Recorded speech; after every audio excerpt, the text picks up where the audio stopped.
I joined because I just love being in a team where everybody kind of has the same likes and differences, because we all kind of are nerdy and like to game and have fun.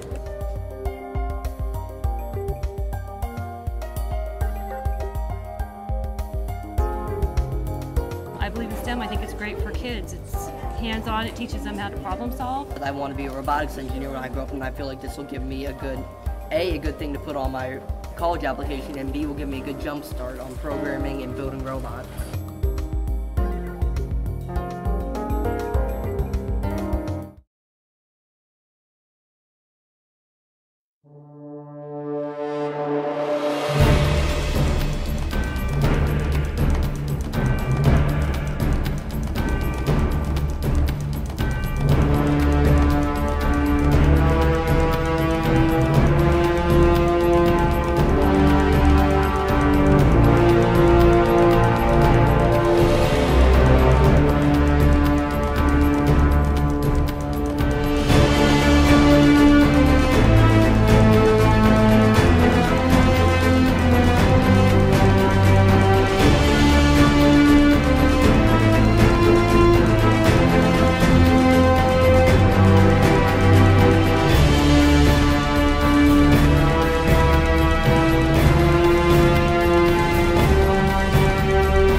Hey! Hello! So I'm gonna take over for Shriv, who is kind of having some technical difficulties. This has been the night of technical difficulties. We just need to kick things, apparently, because when you kick or hit technology, it just fixes itself. I don't know why, but So did it work? That's the way the world works. Awesome. So are you Yay! working? Okay. All Yay. right, so we're back. Yay! Hey, technology works great. Just kick it! We were just talking about that. All right, so I'm back, in case you missed me. I don't know if you heard all of that, but yeah, we're here. LORT Live, episode 65. And I think I lost my cam too. Wow, all right. Yep. Sweet. You know what I look like. We're all gonna die. It's Y2K. All right, so, Woo, so again, Susan Eisenberg is here. Yes, I'm geeking out. Pixie's just lost her mind. She fell out of the chair a couple times, but you know, there she is. She's back. And Holly, I think her camera's working. Holly's here. I'm here. My camera's on. All right, because I can't see you. And then, of course, Tiff is here. Hey, guys. Woo! Even though the wedding countdown is on, she is with us. She's hardcore. She's I'm here. Girlfriend. Are you all right? You hanging in there? It's happening soon, and so maybe. For those of you who don't know, she's getting married quite. It was shortly. I mean, it is down to the last couple of 2 weeks. And everything is planned, right? Everything is taken care of. It's just a matter of showing up on time. Yeah. I'm kind of learning that like my internet friends are more solid than my in real life friends, so I'm panicking over that a little bit. So yeah, that's always fun to have people in your wedding party that aren't doing stuff. Hey, your camera's back on! Yay! Woohoo! Woo! I mean, that is a rocking picture. I like that banging picture of me, but my camera's better. I'm excited to say that you guys make a great couple, and we wish you all the best. And you enjoy your honeymoon. You're 2 weeks away, or 1 week. I forget what it is, because you know me, I'm getting confused. But we'll miss you while you're gone.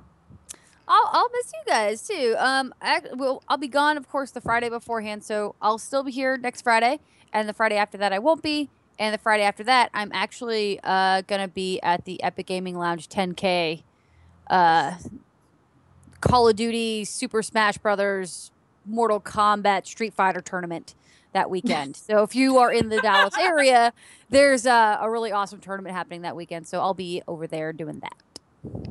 Wow, you're a busy bee. You know what? That's a real gamer for you. She's like, I'm getting married, but after that, I'm going straight to this convention where I plays Halo. Yeah, and like next weekend is QuakeCon, so I'm gonna try to go to QuakeCon. I really was bummed because I missed some really awesome stuff last year. This weekend's SGC, and I'm like so upset that I'm not there doing that right? this weekend too. So there's Dallas is a great place to be because there's a lot of really cool conventions and stuff, especially gaming wise. So missing out on one this weekend though. So anyway, well, I know that before we get into the Q&A with the guests, I want to move over to Miss Pixie because if you've been living under a rock like I have, there's been some shenanigans over there where she lives, and we want to make sure that Miss Pixie's okay and she's safe. I see that you're not missing any digits. You're cool. No, We didn't thank have goodness. to put you. All right, we didn't have to camp out anywhere. You're good to go. For those of you who don't know, Pixie's going to give you a little bit of a rundown and let you know that she's cool. You don't need to send any flares up or missing person. No. She's good to go. So you guys might have seen it on the national news. I actually live in Chattanooga. There was, in fact, a grouping of shootings down here. A couple of lives lost, a police officer injured, and the shooter was taken out in essentially a police firefight. The lives of 4 Marines were lost because they actually shot at like a military recruiting center and at a military reserve base. So it's really upsetting, and just like my heart goes out to the families of the lives lost. But everyone I know here is like safe and sound, and just as a community, we're all kind of getting together and trying to do what we can. Awesome. And again, we are sincere when we say violence is not the answer to any of our problems or altercations we have with anyone. We do not condone that kind of behavior. We're not saying that we are against guns. I mean, that's your personal preference. However, when it comes to just going out on a rampage and taking people out, just not something that we condone. And we're going to move on from that. So, Miss Susan, I for one can say that wow, I can't believe that I'm having this conversation with you. I can't believe that we are sitting here having this conversation with you, someone of your caliber in the industry who has a pedigree like you do. For us gamers and women who look up to you and respect what you've done, and you've paved the way for a lot of other, not only voice actors and actresses, but women in the industry, welcome to the table. Thank you so much. And I mean, I appreciate that. And it's a lovely thing for you to say, but it's not entirely true because as an actor, you don't have much control. It's not like I'm a producer or a director or even a writer and I hired me. I didn't hire me. Other people hired me. And so, obviously Wonder Woman, being hired for Wonder Woman, they're going to hire a woman, and why not be me? But for the gaming and all of that stuff that I've done, I'd love to think, oh, wow, paved the road or trailblazer, but that's just not true. But there are other people who have done that, but that's just not, thank you, but it's not entirely true. But thank you.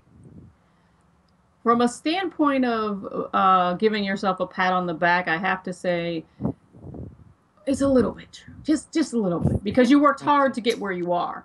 For sure. Sometimes that's hard to say. And as a voiceover actor, just having work is huge. But as a woman in gaming or as a woman in animation, that's not something I can take credit for because it's not like I've turned the page for other women. That hasn't happened in my career. I know other women for whom it has happened, but that hasn't been my career. Well, going back to your career, is there anyone that has inspired you or inspired you to get into voiceover acting to begin with? Um, I loved listening to the old radio shows, the old radio dramas. And I tell the story that when I was young and I was working at my dad's department store, I would often do the commercials for his business. And he would write the commercials with my sister, and I would do the VO for them.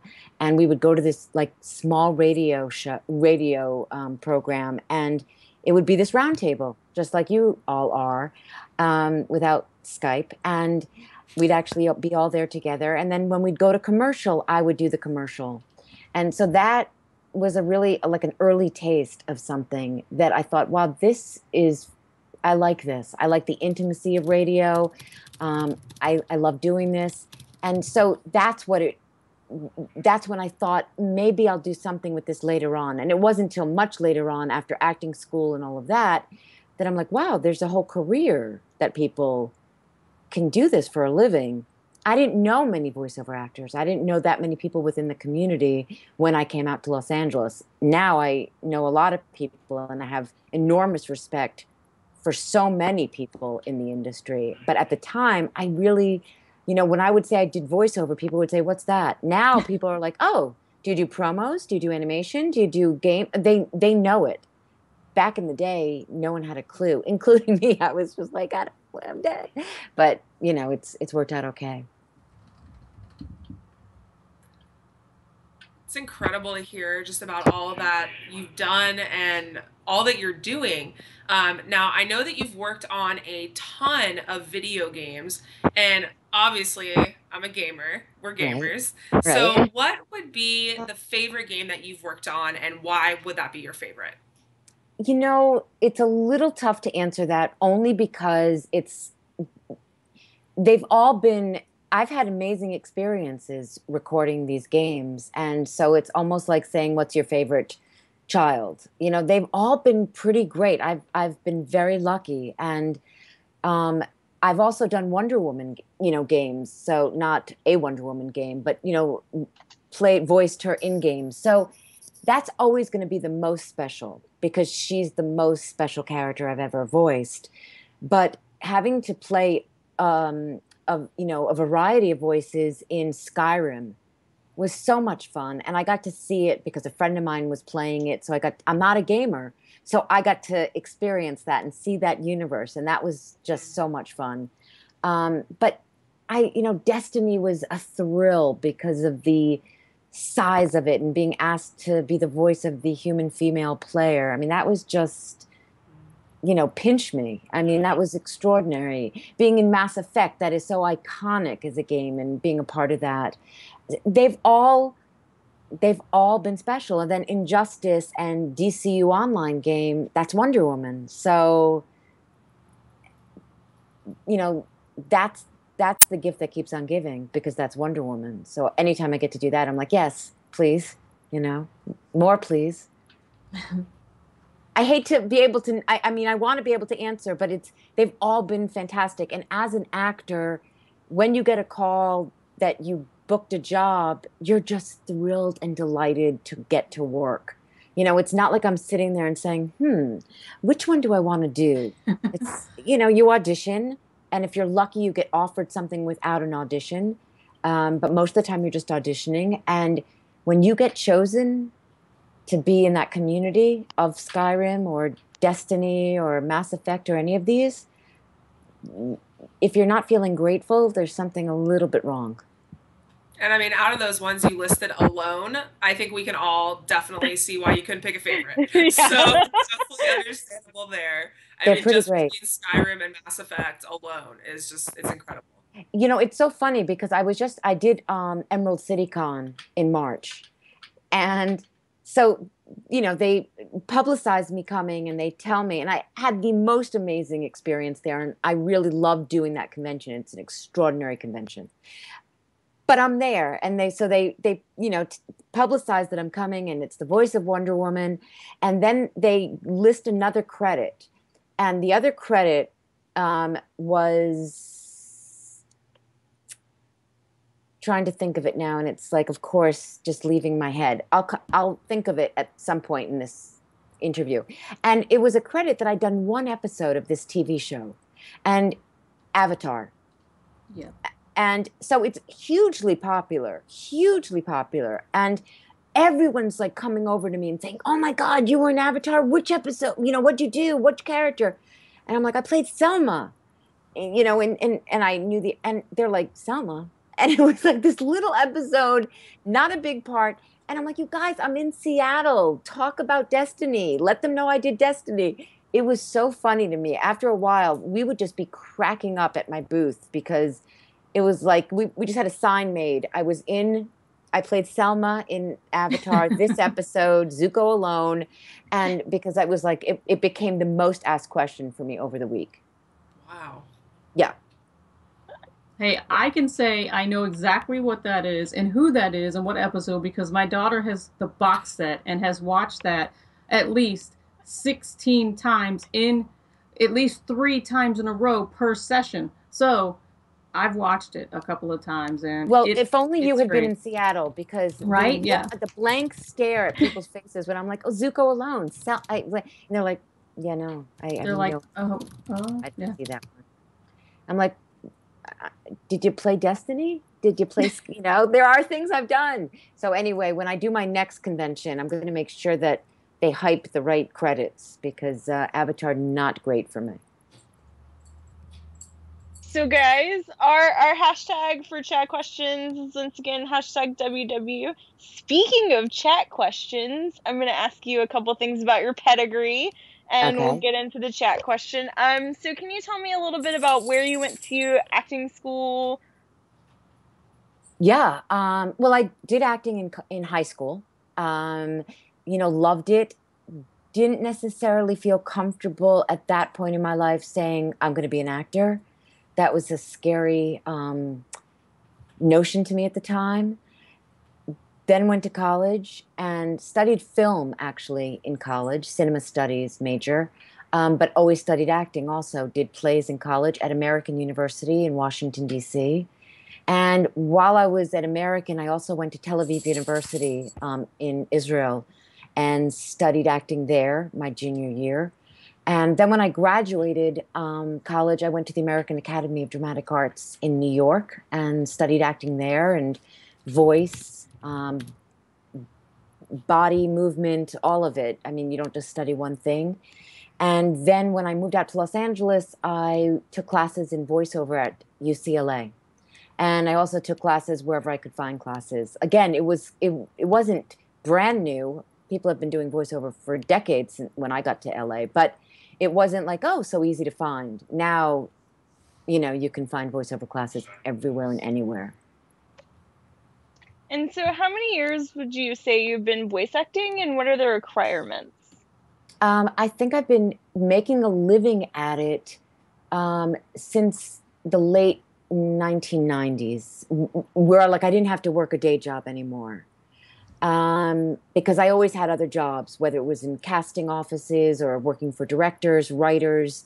I mean, I got to know the industry really, really well because I was an assistant to so many amazing artists and creators. And they were kind enough to let me run off and go do an audition. But in LA, if you're going to run off and do an audition, you have to figure about 2 hours because everything's so spread out. So since maybe late 1990s, I was able to say, you know what, I think I can do this as a full-time job. And what was the other part of the question? And what are the requirements for voice acting? Perseverance. Perseverance. You have to want it really badly. I mean, when people say to people, wow, you have a really, you know, you'll say people have a nice voice. Well, that's great. But most people in voiceover have a good voice in one regard or another. I think it's really important to know your body, know your breathing, because you're going to need it. Very important to be an actor. It helps a lot to be an actor. People will say to voiceover actors all the time, well, did you ever want to act? And you're like, well, we do act. I mean, when we do animation and video games, we're acting. I mean, I'm not Diana Prince. I mean, as much as I wish I were, I'm not. And so it's a character, and you have to portray her, and you have to pretend that you're talking to Superman and Batman, because even though maybe George Newbern is in the room with you, or Kevin Conroy, they're not dressed in, tights. You have to use your imagination. So an imagination is crucial. Some acting experience is important, perseverance, and wanting it more than any other career. That's just a necessity at this stage, because it's so difficult. It's so challenging to become successful in this business. It's absolutely possible, but you have to want it very badly. And you can't want a conventional life. You have to be comfortable with not knowing when your next paycheck is coming. You have to be comfortable with having a flurry of work and then having no work for months and months. And a lot of people, including my mother and father, don't know that lifestyle. They had regular jobs in their lives, and my sisters all had regular jobs, and they knew they were getting a paycheck. I chose a very different path, and while I love it, it's not necessarily for the faint of heart. Would you say that in the entertainment industry overall, not just voice acting, and especially in our community, it does take a thick skin, and you do have to let some things roll off your back to be able to get to where you need to be? Because I know some people just assume that someone like yourself, or someone like Captain Redbeard, we talked to Chris before, we've talked to PSP, this is a full-time job. This is something that you take seriously. It's something that you put a lot of time and effort into. And there are some doors that are closed to you. There's not a yes every time you go out to do something. So there's going to be some disappointment. It's mostly no. I mean, that's the thing. You audition a lot if you're lucky. If you're lucky, you have a great agent, and I'm lucky that I do. And so I'm lucky that I get to audition pretty much every day. I'm one of the lucky ones. I'm not sitting here trying to get an agent. I've got an agent. I'm not sitting here trying to get auditions. I get auditions. But you have to be prepared that you're not going to get chosen most of the time. That's why I say there's such gratitude when you do get chosen. And it's not like we have a choice. Well, I won't do this one, but I'll do this one. I mean, certainly at a certain level you do, but at the level I'm at, no. I mean, I just want the work. I want to show up, and I want to be able to be in front of a microphone, create a character, or sell a product, and be able to do it, to do what the client wants me to do. You have to have a thick skin. It's not as demeaning as, let's say, being on camera, because you're not told you're too fat. You're not told you look too old. You're not pretty enough. You're not this enough. You're not that enough. As a voiceover actor, it's rare that I get feedback why I didn't get a part. It's rare that I want to know why. I'm not the right choice. Fair enough. Let's move on. It's like dating, not a great fit. Let's move on. And that's what it really is like. I don't spend much time thinking about the things once I leave the room. It's over. Once in a while, there's something that is so meaty and so delicious that you hold on to it, and you maybe ask your agent, did you hear anything? But most of the time, you have to let it go. And you do have to have a thick skin. Again, it's not about appearance as much as it would be if, obviously, I were an on-camera actress, which I chose a long time ago not to pursue. You have like an absolutely great outlook on that. I've seen people where they're like, just actors or voice actors in general, where they get really bummed out because I didn't get the part.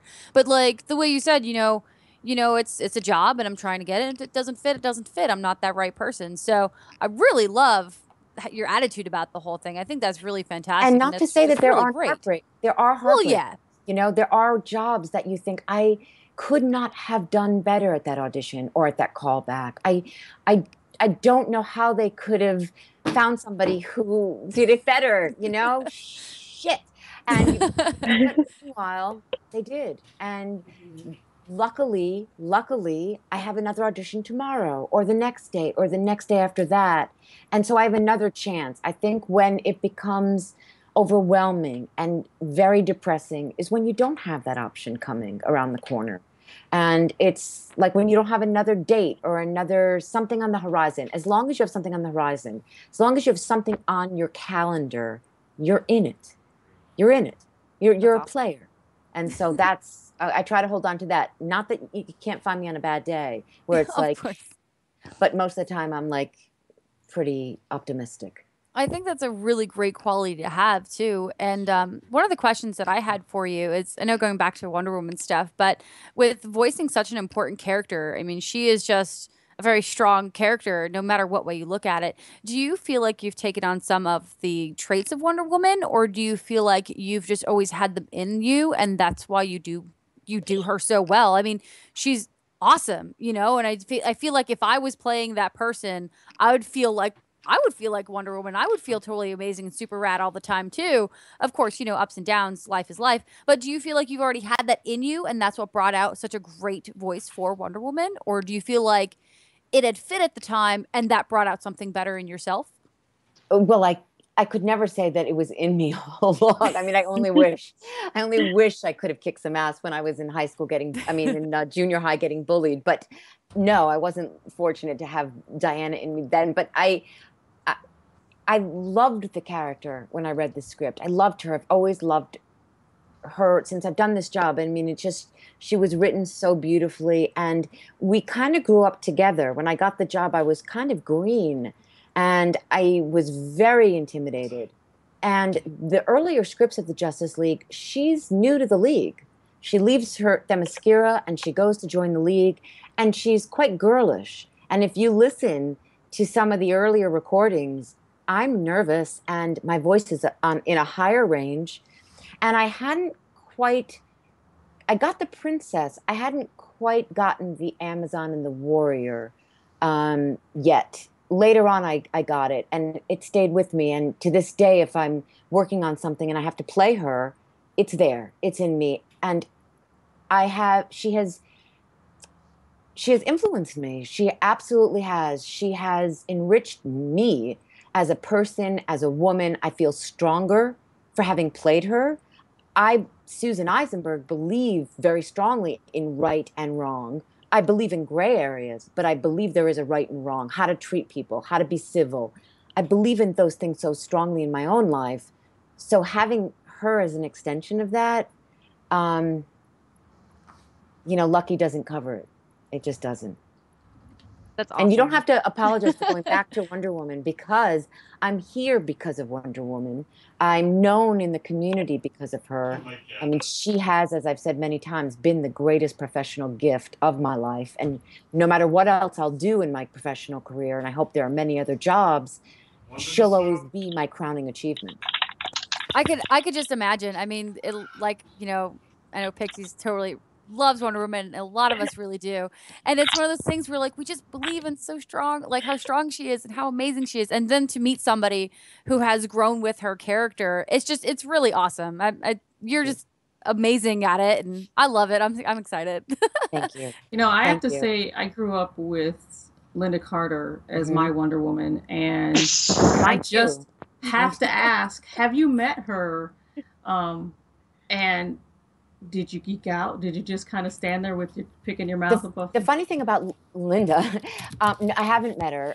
I have a very dear friend, Susan Leonard, who is on Twitter and at Clarito. If you're a Wonder Woman fan, you should follow her on Twitter because she's the best.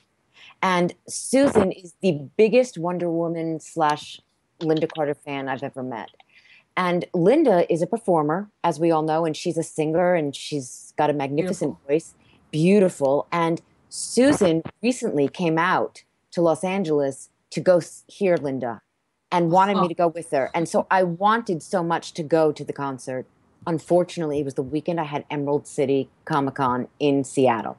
So I have not met her, but Suze has.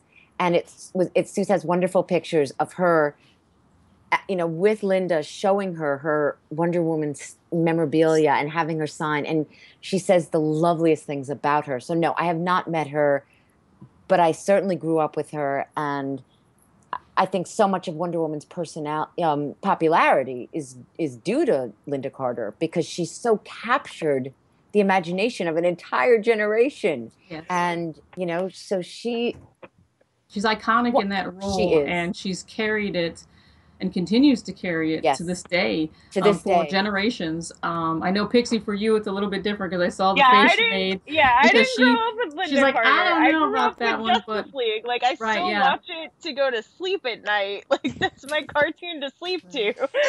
But the No. reason I asked Susan is Yeah. because for me, and I know for you, since we grew up with her, when you got that role, that voiceover role, did you have her in the back of your mind when you started out, like thinking to yourself, she's empowering me. If she can do it, I can do it. Or, did you envision her as Linda, being the did I envision support? Linda? Yeah, Linda. Yeah, being the support for you and You know your what? imagination. I did a little bit, and I think I went back, and it was 2000. It was 1999, I think, when I got the role. But I did go back and watch some of her, work. But the truth is that Bruce Timm, who created the Justice League, created my Wonder Woman, my Diana. Mm-hmm. And so I had an image of her from the very beginning, even before it was animated, because as you know, with that show, we voice and then it was animated. So you're not voicing to picture, you're just voicing something that doesn't exist yet, except a script.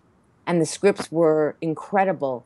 Once you have the script and when you have that image, it becomes new. It becomes an entity onto its own. So once we started the show, she developed for me beyond what was created beforehand. But Linda's always there. She is. She just is always there. No, go Yeah, ahead, I Pix. mean, so the big thing is, there are a lot of talks about, Wonder Woman movies and if we'll ever see one, that's live action.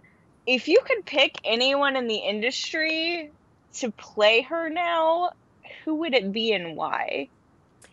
It's funny because before the cat, I think it's a ridiculously hard role to cast, and I always use the analogy of Elizabeth Bennet from Pride and Prejudice. When people loved the book, they grew up with the book. It's been around for a very long time.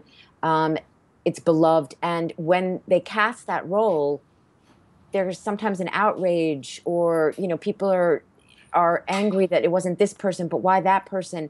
Because they have such a connection to the character because she's lived in their imaginations for so long. So now it's this person is existing as this character.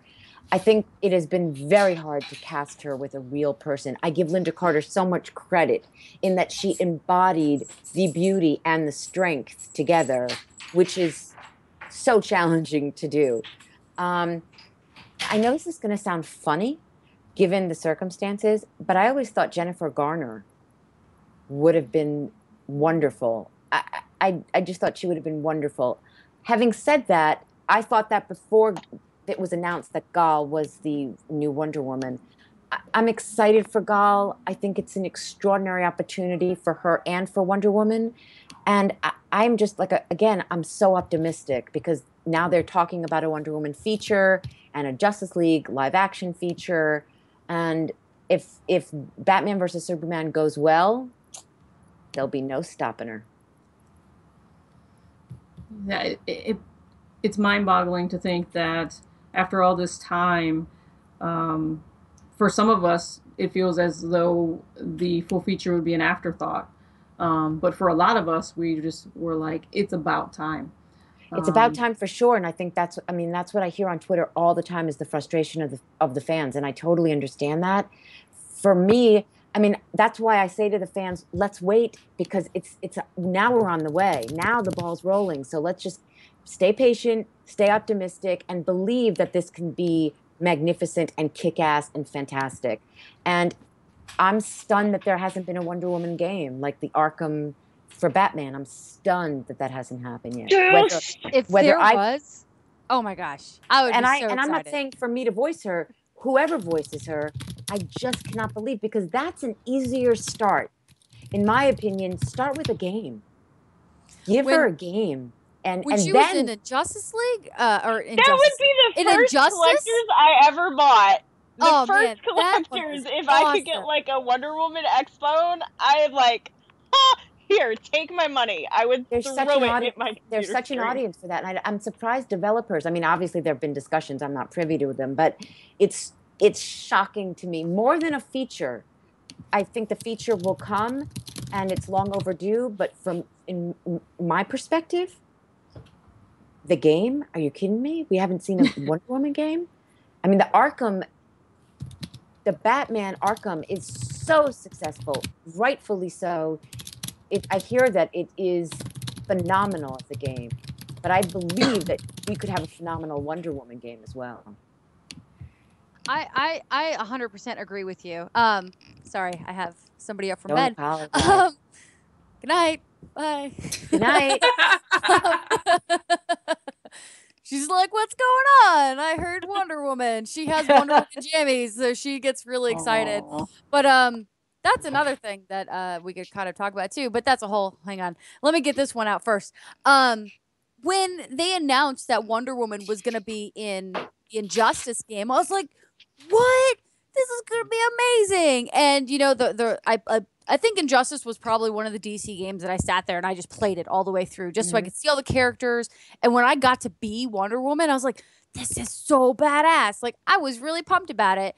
And, you know, the Arkham games do really, really well with Batman. And Batman has some great views of other characters that come into it. So I think if they were to do, I think game-wise, a Wonder Woman game would be really hard to sell. Just because I sell video games and I know, like, I see it all the time. You know, dudes are like, I don't want to play as a girl. I'm like, but it's Wonder Woman and she's totally badass. And So yet so many just people do I it. know come up to me and say, a lot of guy friends of mine are gamers. And yes, they're a friend of mine. So there's a natural curiosity, like we wanted to kick ass as Wonder Woman and it's you and all of that. And that's fantastic. But I've heard so many people, guys, play as her. Now, so that's curious, and it's fascinating for me to hear that from an expert, because I couldn't be less of an expert in the gaming community. I would say it's definitely something from more of young, like kids, you know, Okay. like young boys, where they're like, I don't want to play as a girl. You know, because they're young kids. Yeah, they're too cool for it, or you know, they're still too young. They can't process like how badass it is. Girls to still play have characters, cuties. Women you know? like, but women, Like when you're young, girls still have cooties. Yeah, right, They're but women nasty. like you would play.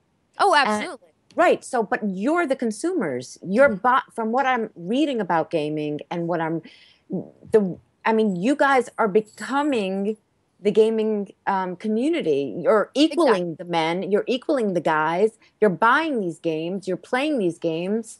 You're good at these games. So you're an audience. It's been a really fantastic transition the past couple of years, in which, you know, I really hope and I see in the future that a Wonder Woman game could be a possibility. I mean, this year at E3 alone, we saw countless women be the main character in a lot of the games that are going to be coming out, which is so awesome. We had a show about that and we were talking about E3 for like weeks. But it's becoming more of a thing. There's more female developers. There's more female writers. You know, there's more females just in the dirty, gritty parts of the gaming world, which is what needs to be there. So I personally, if I'm like 90 years old and a Wonder Woman game comes out, bet your butt I'm going to play it. I don't care if I have to like zoom my walker over there. Let's hope it doesn't take that long. Yeah, it will. If it does, I'm going to be upset. But if it happens at any moment in time, I'll be excited. Hopefully it's sooner rather than later. But I definitely think it's very neat. Especially the Lego games have Wonder Woman in them now too, and those are fantastic. Lego Wonder Woman. It's awesome. I didn't voice her, but Lego Dimensions Wonder Woman. Oh, I'm so excited about that. Lego Dimensions Oh, Wonder I forgot about that. That's gonna be so good. I'm excited about that. That's gonna just be rad. so, and I just love her as a figure. Like, I just can't get enough of her. I have like a little keychain with Lego Wonder Woman. I just the cuteness sass, that like, is from the Lego cuteness that is is so that. good. I love it. It's awesome. I think it's fantastic. Other thing that I'm sorry, I know Holly, you're next with your topic, but I really want to mention this real quick because my daughter came in with like, she has these really awesome jammies. They have Batgirl, Supergirl, and Wonder Woman right on the front of them, and she's like, I need my Wonder Woman jammies. And it is the cutest thing I've seen ever. And I'm really excited that there's more characters like this that are being more and more popular for even younger girls to get involved with, especially with them redoing some of I briefly saw it. I don't think it's out yet, but there was like the teen Supergirl, Yes. like / villains show that's Yes. coming out. Uh-huh. I thought that was amazing. I love the character design. It's not super pink and sparkly and No, you know, it's like not. Barbie superhero, but it's still pretty awesome, and I'm excited for more stuff like Yeah. that. Oh, absolutely. I'm with you. I mean, I think that bring it as far as I'm Yeah. concerned. The more the better. Absolutely. I think it would be great. Susan, you sound like me. Bring it is what I say about the more items that we can get to inspire young girls, to encourage young girls, to support young girls. I know there's a lot of guys in the chat out there that you hear this week after week for us talking on LORT Live, but we actually rely on you to help us to inspire these young girls. And Susan, I want to ask you point blank, you know, with someone like you being in an industry that has a platform, that has a voice, and can be someone that people look up to, and little do you know, you are someone that a lot of us on the panel here look up to, and keep tabs on what you're doing, what you say, and what affects you. What would you tell a young person today who maybe is struggling with deciding if they're going to try to achieve those goals, or even go into something like a science or a technology or an engineering or a mathematics, that is struggling because they're being made fun of or felt ostracized or doesn't feel like they're part of a group? I know a lot of kids today, that's where they are. They're very smart. It's just very difficult nowadays to be a young person. Oh, I think it was difficult when I was a young person. I think it's worse now. And I mean, what I would say to that child, that kid, that girl, is just embrace who you are. Who you are and your smarts is so fantastic. If I had like when people say, what superpowers do you wish you had? I wish I were really, really, really smart. I wish I could go and be a scientist and get the next cure to something. I wish I could be an engineer and figure out how something works. The fact that there are these young girls that have that brain, never apologize for it, never feel badly about it. In fact, just the opposite. And if people make fun of you, and if you don't feel like you belong, what I would say to those kids, because you can't tell children, well, you know, just be tough and but it will get better. You know, they did that whole campaign, it gets better. For gay teens, it gets better. And I think for children who are, when you look at the successful people in this world, the people, the nerds, right, who were sitting in their bedrooms doing games, and their parents were so frustrated because they weren't playing outdoor sports, and they were trying to figure out how the computer worked, and they were taking it apart or trying to figure out how the science of it works. They're so hugely successful now. And we don't know at 8, 9, 10, 11 necessarily who we're going to be when we're 30, 40, 50. But we have a little whisper in there that's saying, you know, you like this. So if you have that in your head, that you love science and you love math. I wish I had loved science. I wish I had loved math. I wasn't good in either one. And to this day, I wish I had been better at both of those things. So I wish I could just go to each young girl out there and give them a hug and say, stay strong, you know, and be strong, because you rock. You rock. And if you have that brain, there is nothing more powerful in life than going through life with that sense of self and self-esteem. And I wish I could give that to every girl out there, because if you don't get it as a girl, as I know, it takes a lifetime sometimes to get it as an adult. And thankfully, Wonder Woman had some help. She gave me some help in that department. But how much of your audience, how many of the people listening are young people? For the most part, they're all between the ages of like 18 and 30, I'd say. Mm-hmm.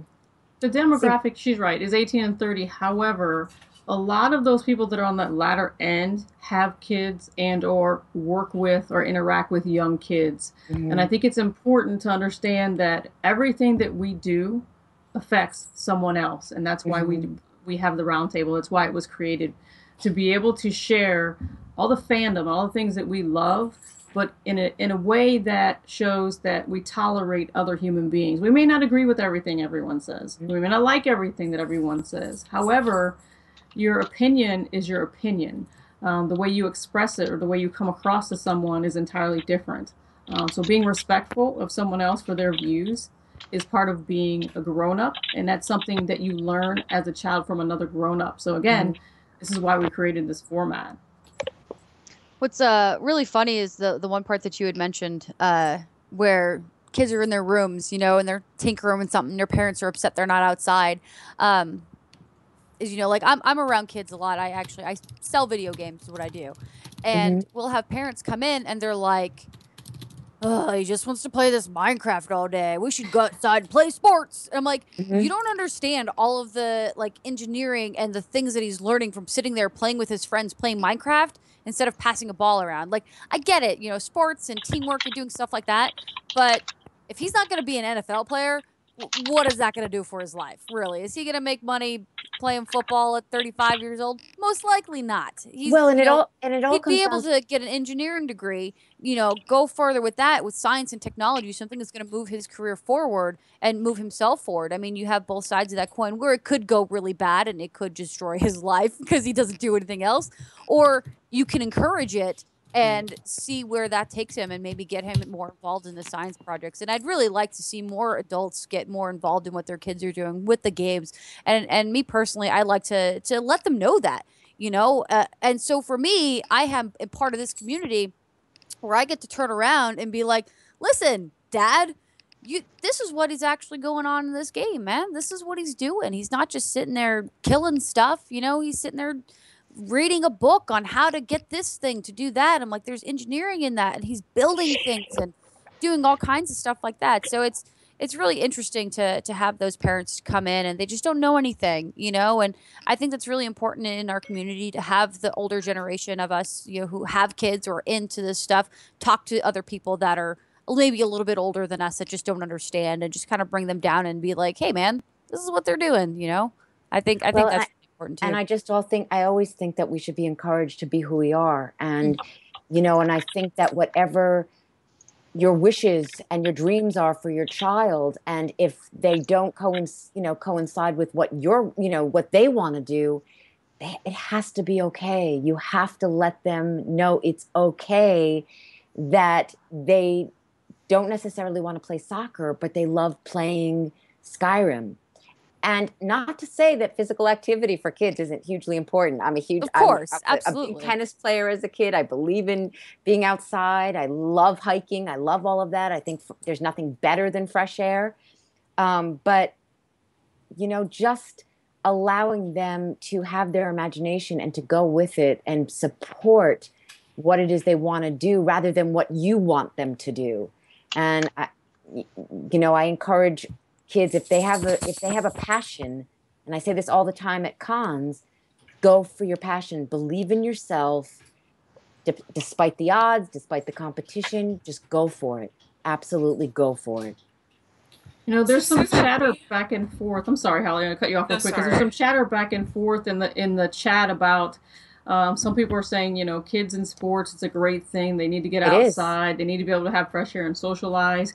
And then there's other parents that are in the chat saying, you know, sports isn't for everyone. And I can say from a perspective of a parent that my daughter is 5'9", age 13, wears a size 10 shoe, and I, when she was born, got her a basketball rattle, hoping against hope that she would join the WNBA because I love basketball, but that never happened. She didn't want to play sports. She didn't want to do soccer. As much as I tried to encourage that, she just isn't that child. And what she gravitated towards was science and math. And that is her true person. That is who she is to her core.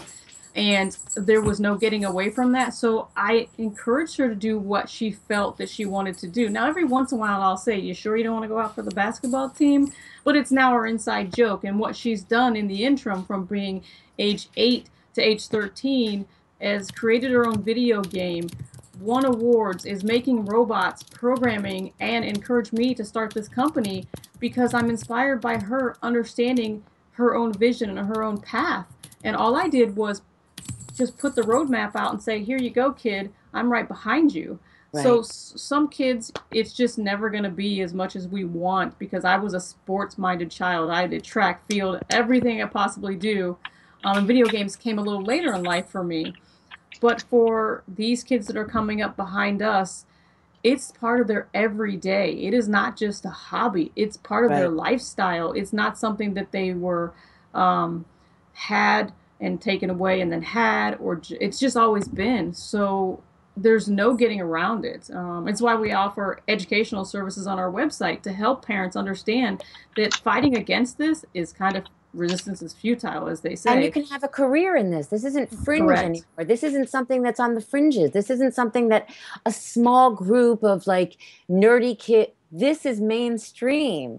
I Yeah. mean, Superman versus Batman was the hottest ticket at San Diego Comic Con. I mean, there was nothing bigger the last weekend than that. And that's Superman, Batman, and Wonder Woman, folks. I mean, that's as popular as it gets. So this isn't something that people can't go then turn into a career. There's so many facets to the gaming industry, to voiceover, all of it. There are many, many careers to be had in this field. Yeah, and that's, I feel like, such a fantastic segue to talk about what I saw this week on Dr. Phil. For those of you that know kind of my gig, I've been gaming since I was 12 years old, and went pro at 13 and started traveling. And when oh gosh, I'm dating myself. When I was 12, it was 2002. And gaming like wasn't really cool. It wasn't like a cool thing.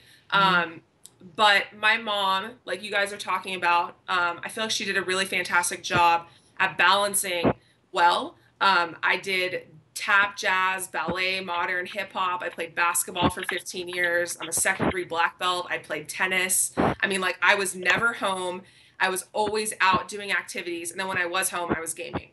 So I feel like my mom is such a great example of a parent that wasn't like, you know what, this gaming thing's like lame, especially when it wasn't popular like it is today.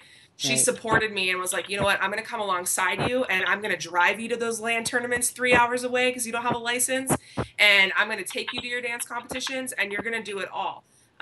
And we have a similar story that was on Dr. Phil this week. I don't know, those of you that are fans of Dr. Phil, I know my girl Ash in the chat is a huge Dr. Philler and I watch him every day. Well, I was beyond hyped when I saw that this last Tuesday.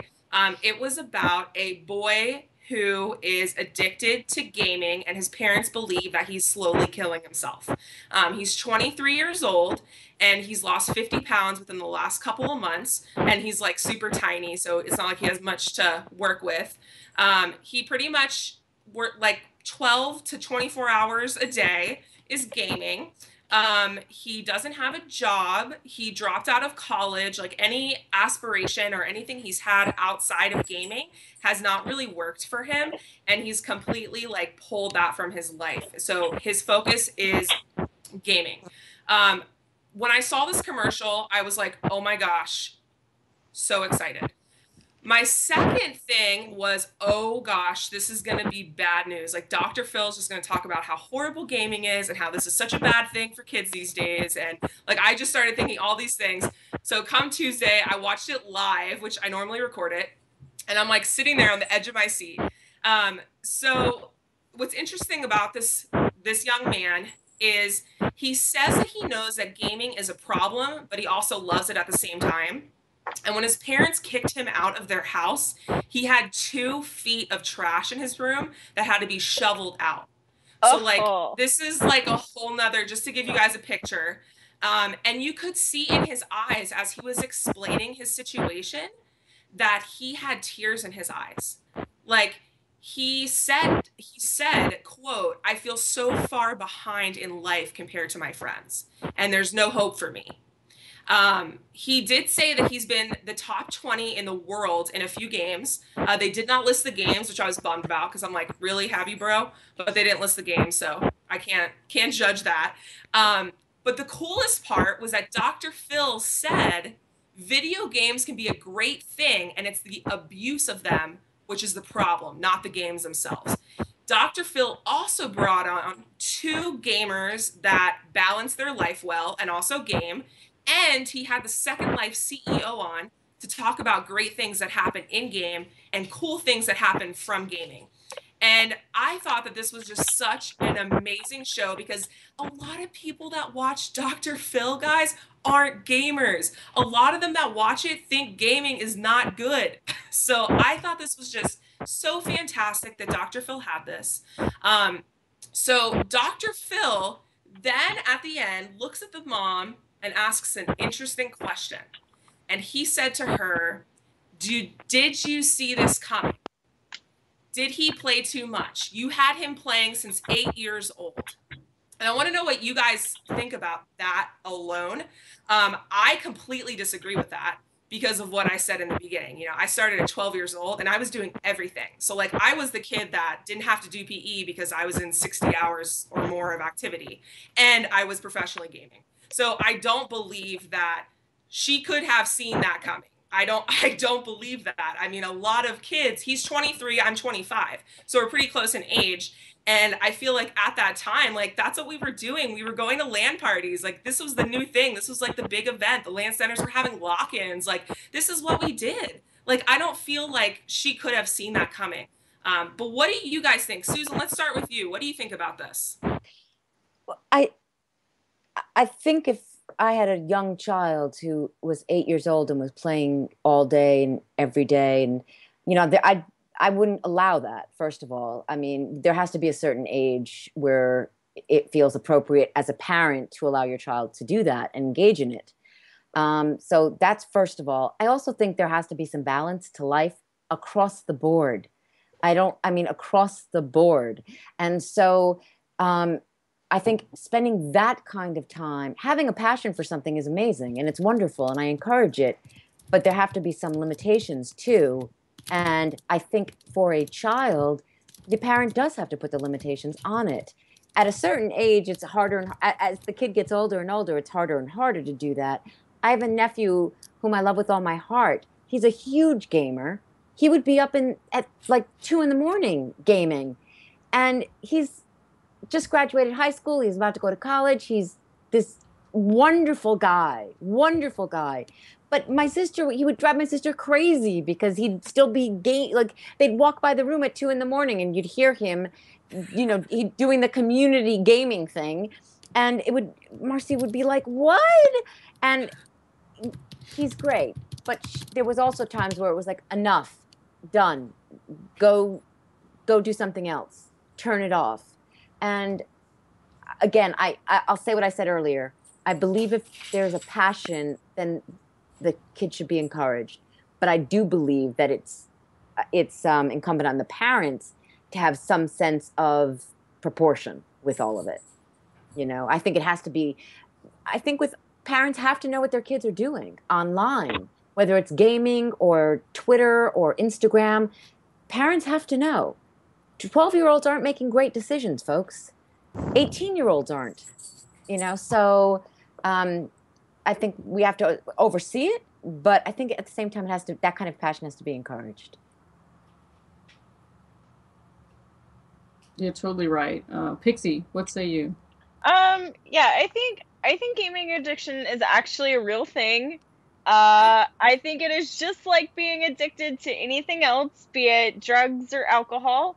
I think it's a thing, and I think people should understand that it is a problem, and that people like this do need help for it. It's not necessarily something that they've done on purpose, but these people do need help, and the help that they need is probably a little different than the help that you would give to an alcoholic or to a drug addict. but they do need help. And I don't think there are any signs for any of this. I think some of the most normal and healthy people can stay up and do 24 or 48 hour sprees of gaming. Been there, done that.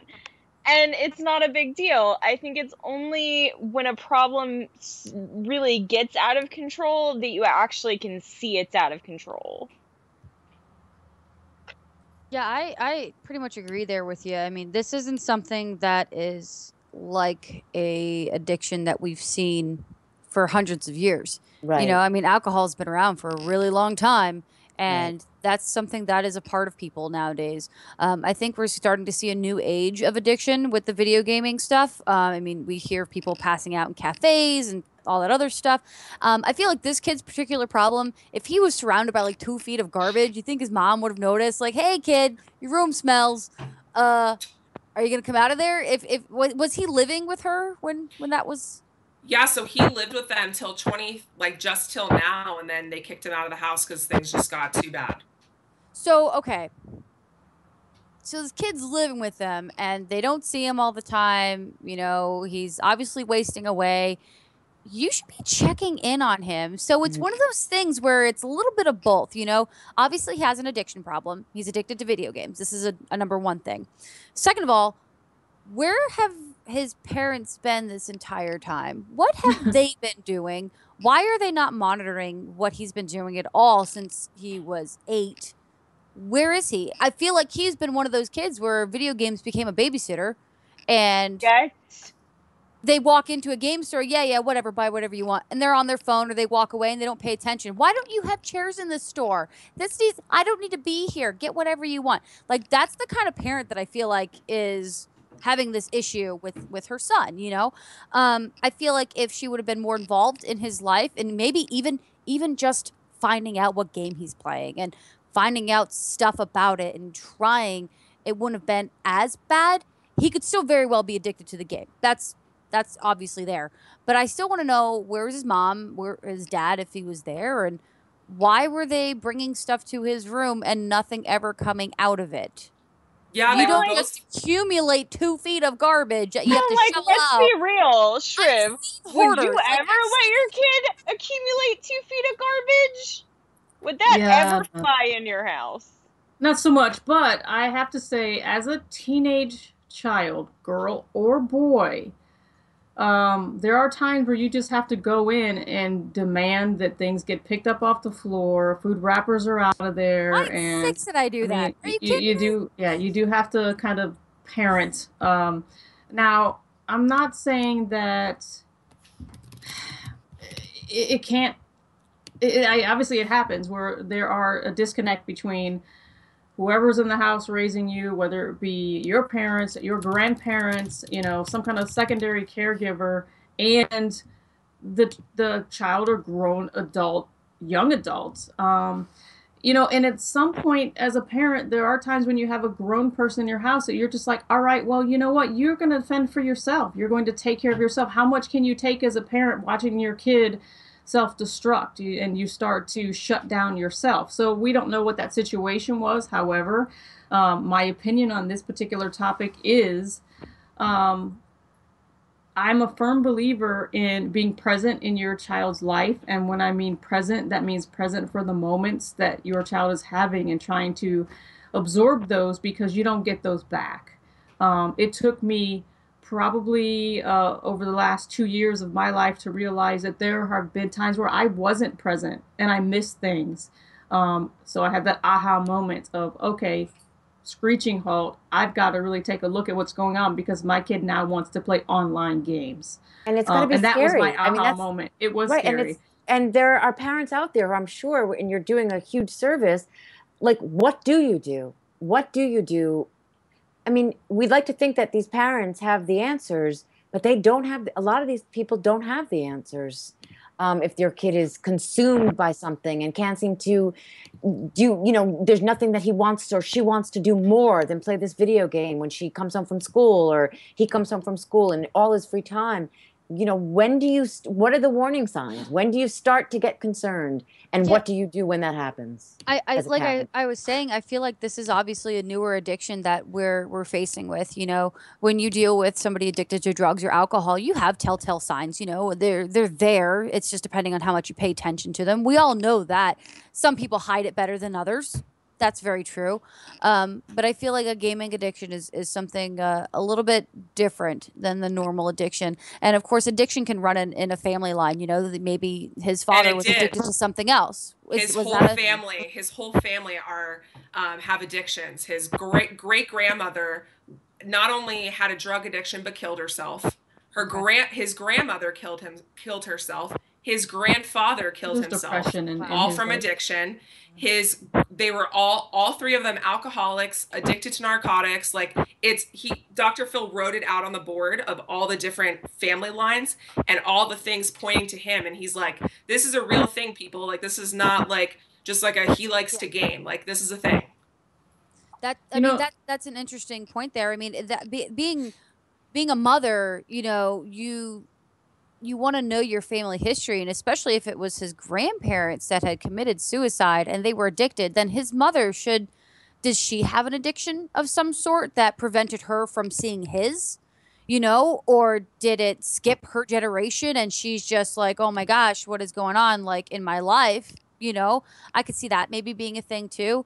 If, like I said, it's a new kind of addiction. She knows the signs for alcoholism and drug use, but maybe she didn't know the signs for video games. And there's so many different variables into that conversation that you can have. I mean, there's just so much. It's like, where was she in her mind, and where was her presence at? Why wasn't she doing something like that, or why wasn't she being more impactful on his life? Shiv, you bring up a great point where you're just like, whoa, when did this happen? What is going on? I thought I would see this coming, and then you wouldn't. It's so hard to be on either side of that fence for that particular person. It's because it's like, dummy, why weren't you paying attention? But the other one's like, you should have known about this. But it's like, well, this is a whole new thing. You maybe didn't know anything about this. It's so hard to have. Well, there's just like a lot of the parents out there who aren't educated. Now, you see that tip all the time in your store. I know, Holly, we've talked about it. Pixie, we've talked about it as well on the show, where we have parents that are not in the loop on game ratings and or the latest and greatest consoles, why we have the great war of PC versus console. Those whole conversations that are, to us, our everyday life that kids are having with each other, and the parents are looking at each other because they're overhearing that and like, what are they talking about? I have no idea. And it takes people like us in our generation to be able to help those parents who can't help themselves, but they also have to be willing to ask for that help and reach out for that help. And that's why we've created different things. Like on our website, we have services that will allow parents to come to us and educate themselves without feeling like they're stuck on stupid, like they're going to ask some question and we're going to bite their head off. There's also other groups out there you can search online, parenting groups and forums, to ask these questions without feeling like you're getting flamed for not knowing what's going on and or judged for how you're parenting your child. Because again, they don't come out with a book. And as technology comes out faster, and a lot more of the technology will come out on another level where, even us, we won't even understand. I have to ask my kid about this. What was the thing? The new, not Vine, but the other one where you have a video. I want to say Portal, but it's not right. Whatever it is. See, I don't even know. I'm like, what is this with this new and it's changing so thing? Fast. It's like, and she's like, yeah, it's like Snapchat. And I'm like, yeah, not so much. I don't know. So again, yeah, this new fancy thing that only Apple phones can have that I don't have. That's a really good idea, though, about the book, ladies. I'm just saying, you may want to think about that. Who better, your mothers, your gamers, who better to write the book than you? And it needs to come with every M-rated game that their children buy. And be like, here's your game, little boy, and this is for mom and dad. A nice little pamphlet. Right.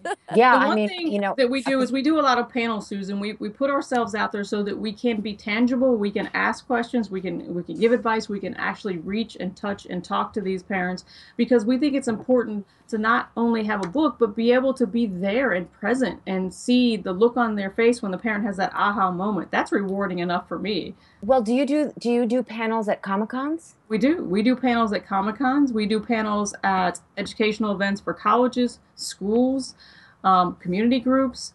We're available. And we do this because we know that we can talk the talk and speak the language that the kids understand, then translate it into that parenting moment. And it's something that is done out of love because we all love this industry. And we have a lot of companies that work with us that feel that what we're doing is making sense and they want to hitch their wagon to this because they understand that these kids are the ones who are ruling our pocketbook, right? We go into a gaming store with Tiffany. I come see Tiffany not because I want to necessarily pick out a game. It's because my kid is looking for the new Batman or the new Legos Dimensions, which I probably will get that for myself. You know, but I'm really not spending the money because I want to spend the money. It's because if I don't, this teenager is going to riot and not clean her room because she needs the next latest and greatest thing, or she got all A's on her report card, and this is what she wants. There's scholarships that goes with some of these games now that you can get a scholarship to college League of Legends because you're playing a MOBA. In my right mind, if someone had asked me 5 years ago would I think that my child could get a scholarship for playing a video game, I would have laughed at you. But this is a reality of their young adult lives. And this is at the age of, my kid's not even hit high school yet. One more year, by the way. So to me, I think what we're doing makes a big difference. And if you're out there and you have a convention and you want to add that educational element, if you have a community group and you want some people to come in and talk to your young teenagers and or young kids, we're more than willing to do that. It just takes a reach out or a phone call. We have great speakers, great people on our panels that are in the industry, from developers to entertainers to writers, psychologists, people that make movies, people that are scoring soundtracks to video games. We're there for a reason. We want to see the longevity of our community and our industry. We want you young people to be making the next great, best new game so that we can play it. I can't say enough. I'll come down off that soapbox because I keep going all day. Pixie, I know you had a couple more questions. I'll let you go first. So we're just gonna do a couple of the last chat questions that popped up real quick, if that's fantastic. All right with you. Yeah, perfect. I love it. No, I'm sorry. I've got to scroll up. How does it feel to voice act for video games? Does it feel new to you when you're doing it for the first time, or does it feel like child's play, like voice acting on the Justice League? New in what way? Like when you do a different game, is it like starting fresh, that kind of thing? I think so. It's always scary going to do something new. It's always for me, it's always nerve-wracking that first day of recording because you don't know what you're going in to do, and you don't know necessarily the characters you're playing or the context of the game, because a lot of times these games are so hush-hush. You only get you get the script when you get there. So you're seeing the script for the first time as you're recording the script.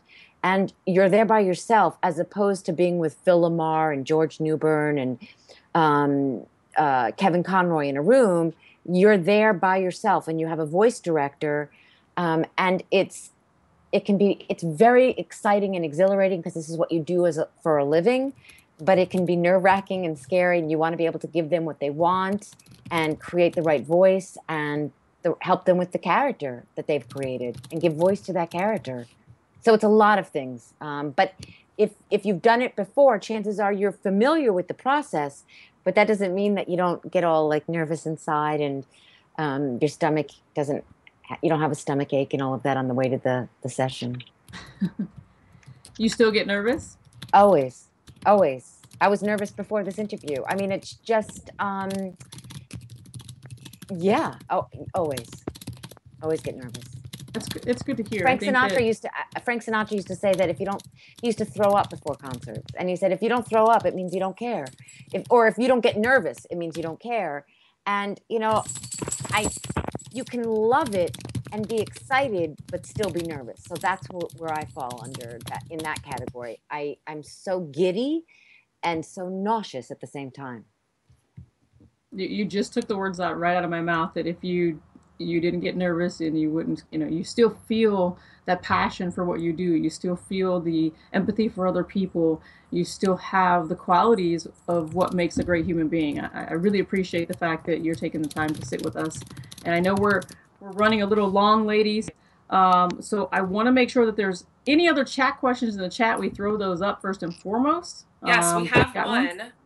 Okay. So this is from Utterly Random Guy, which I'm gonna totally like do this right now. He absolutely adores you and has been wanting to ask this question the whole entire time, but he's been super nervous and hasn't wanted to ask. So we're happy you asked. He said, want to say it's a huge honor to speak to my only favorite female superhero of all time. What made you decide to play Wonder Woman? Was it the 70s TV show or the comics? What was your inspiration for that? Again, I didn't decide to play her. I got chosen by Bruce Timm and Andrea Romano and Warner Brothers. They picked me to play her. As an actor, you never have the choice. You're either asked to or you're not asked to. So I was given that enormous privilege in 2000. And once again, we're given this picture of her. You know what the Justice League Wonder Woman looks like. So I was given a picture of that Diana on the first day of recording. I think actually even in the callback when I went to do the callback. So I knew what she looked like. And then you have scripts that are written by people like Dwayne McDuffie, and you have directors who are mind blown. You're reading these words and you have this image, and you have a director like Andrea Romano. So they're all helping you shape this character. And again, as an actor, hopefully you bring something of your own skill set to the table in terms of creating a character. And over the years, she just became so much more developed for me, Susan. And now when I have to play her, I mean, she's just right there. She's always just right there for me now. But thank you for the question. And the compliment. I appreciate it. The caliber of people that you work with on a daily basis, are there some days where you're just awestruck of where you are and just what you do? It's not daily, unfortunately. It's, even when I was doing the Justice League, I didn't even work once a week. I mean, on the show, Justice League Unlimited, especially because it was such a big cast. So you were lucky if you would look and say, am I written into the script this week? But there was never a time that I went to that studio at Warner Brothers and didn't feel grateful, because you're surrounded by talent. Huge talent. And if you look at the Justice League and Justice League Unlimited, and you see who not only were on the show as series regulars, but who guest starred on that show, it is a parade of gifted people. And you got to sit next to them and you got to have scenes with them. And unlike a video game where you're there by yourself, you're in this big room and there are maybe 15 mics all around the room. And you look across the room and there's Alfred Molina or Fred Savage or Ed Asner. There are just too many people. I mean, just extraordinary. It was 6 years of extraordinary. So yes, I mean, I was always pinching myself. I still pinch myself when people come up to me and say that they grew up with our show and we were a part of their childhoods. I mean, I can't think of a sweeter compliment to get in life. I mean, it's just, you'd have to really be a jerk not to appreciate that, this gift.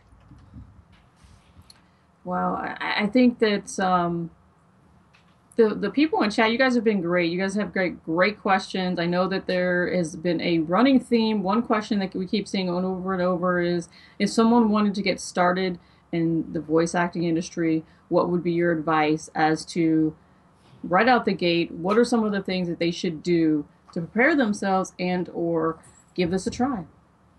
Well, first of all, if there are people out there who want to do it, I encourage you all to do it and to try, and don't listen to the negative, the naysayers who say, oh, it's too big of industry and the competition and blah, blah, blah, blah. There are always reasons not to do something. If you love it and you're intrigued by it, I would say pursue it with everything you've got. And to do that, my first piece of advice would be to take classes. Learn how to be in front of a microphone. A lot of people think, well, if you're an actor, you know how to do voiceover. It's not true. There's a skill set to being a voiceover actor, to working in a studio, to working in front of a mic, to learn how to breathe for those sessions, especially video games. Video game sessions are 4 hours, and they are very, very intense and vocally demanding. So you have to train yourself to know how to do that. So the courses are hugely important. And then I would say acting classes also.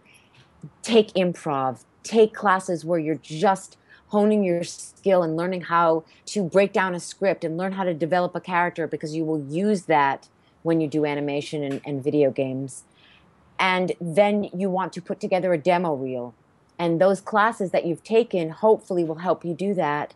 And once you have a demo reel, which gives people an idea of what you can do, whether it's voices or accents, things like that, you put that together and then you try to get an agent. And I tell people all the time, back in the day, you had to be in Los Angeles and Chicago and New York. You had to be in the large markets. And today you can have a voiceover career in any market. Most likely you can't do a lot of the video games and the animation, but you can do the commercial stuff. You can do the ads that are on radio and television and all of that. So that's what I would start with. And if anyone wants to follow me on Twitter and ask me anything more specific, they can follow me on Twitter at Susan Eisenberg1, and they can ask me any question they want about any of this, if I didn't get to, answer questions. So you guys, Ian will be throwing up Susan's Twitter address out there in the chat. I know it's been going up periodically. You also can Google Susan Eisenberg. It's out there on IMDb. All kinds of credits and juicy good things. And if you're, really savvy, you can go over to Wikipedia and read the whole page if you really feel like it, because there's lots of words over there too. We are at the end of the show, where we're going to go over our shout outs for the evening, and our shout outs are exactly that, pretty self-explanatory. You're going to give a shout out to anybody and everybody, including your dog, your mom, your mailman, that you felt either this week or somewhere in your life that they inspired you to be where you are or do what you do. Or like me, it's going to be this week. I'm going to go first this time. My shout out this week is going to go to Rockstar Energy Drink. They make an energy drink, and I said their name. Yes, Rockstar, I would love it if you would sponsor Shrivasta and the Ladies of the Round Table, because you keep me going pretty much every other week when it's like this busy. They make an energy drink with the what is it called? The almond milk with caffeine. My favorite thing in the whole wide world. I love coffee more than I love I don't know, my husband. Shh, don't tell him I said that. So yeah, Rockstar, you just made my day. And to you ladies for joining me week after week. And producer Ian, you know what? I'm just gonna tell you, you're my ginger bear. Thanks for showing up. All right, so Susan, you're next. A shout out to my puppy, Oliver, who just makes every day just fun and adventurous and exciting. And if you follow me on Twitter, you know Oliver, and you've seen pictures, because I post a lot of pictures of Oliver on Twitter. And I'm sorry if I'm going dark. I realized that I'm in darkness now because I didn't want to get up to turn on the light. So I apologize. I'm still here. So Oliver, and also just fellow actors in my life who we kind of just lean on each other in good times and bad. And I get just, it's so encouraging talking to other people who, can just know what you're about and know what you're up against sometimes, and know the highs and the lows of it. And, just having been in Comic-Con in San Diego, just meeting some of those people and being on some of those panels and meeting the fans, just big shout out to all of that. That whole experience was amazing. Holly. So first off, I want to give a shout out to Susan for being here. It was just so inspiring. I know I feel inspired and just pumped to keep doing what I do. And we're just so, so thankful to have you on here today. I'm going to give a shout out to my dog, which you guys saw earlier because he always has to make an appearance. My little Tech, I love him so much. I also want to give an interesting shout out to those of you from 4chan that are on the channel tonight. I haven't seen you guys in a year, and I'm so thankful that you guys remember me after a year. Like, I feel really just honored about that. And I also want to give a shout out to my girl Ashley, my boy Spooky. Spooky did a school paper last week on me, which was like, my heart was just like melting. So love you. And to anyone else out there that just is here, we're happy you're here and we're thankful you're here, and we hope to see you guys next week. Pixie. So yeah, shout outs to everybody in chat. Shout outs to Susan for being here. And I just want to, like, I may or may not, like, come live at your house.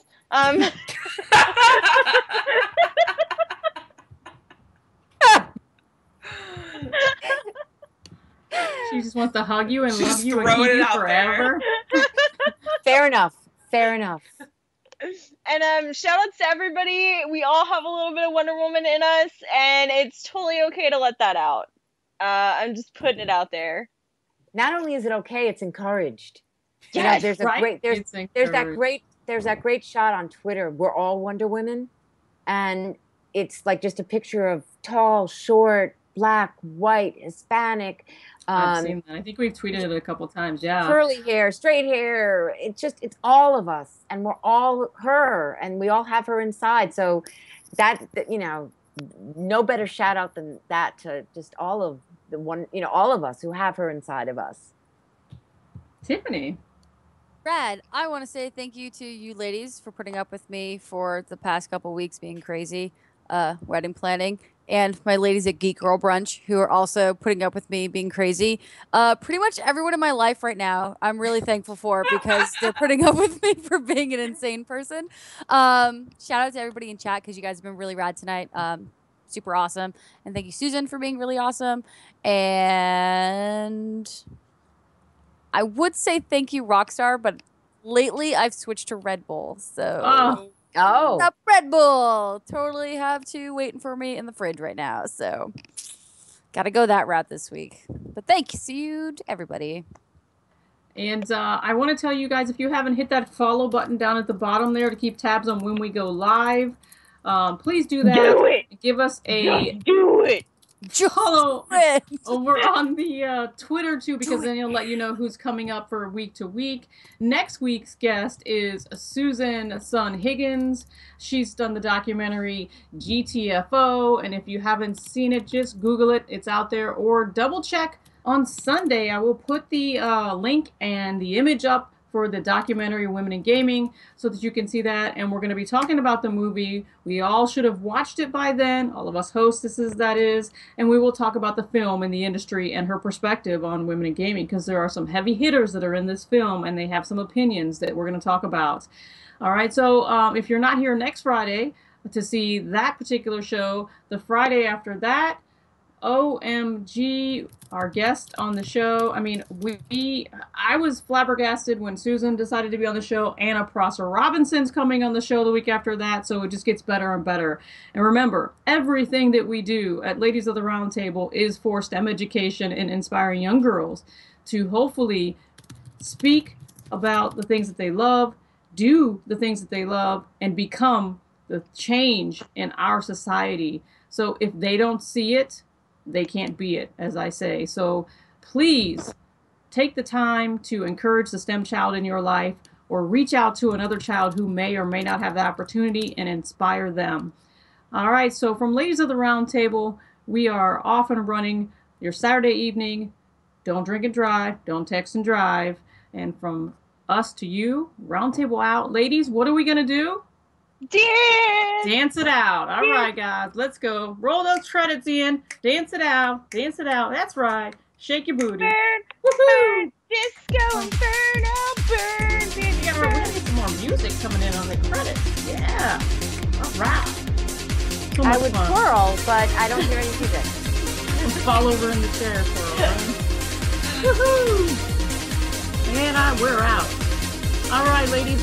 How much fun was that? Super rad. Super rad. So, I'm so scared sitting here in the dark. no, you're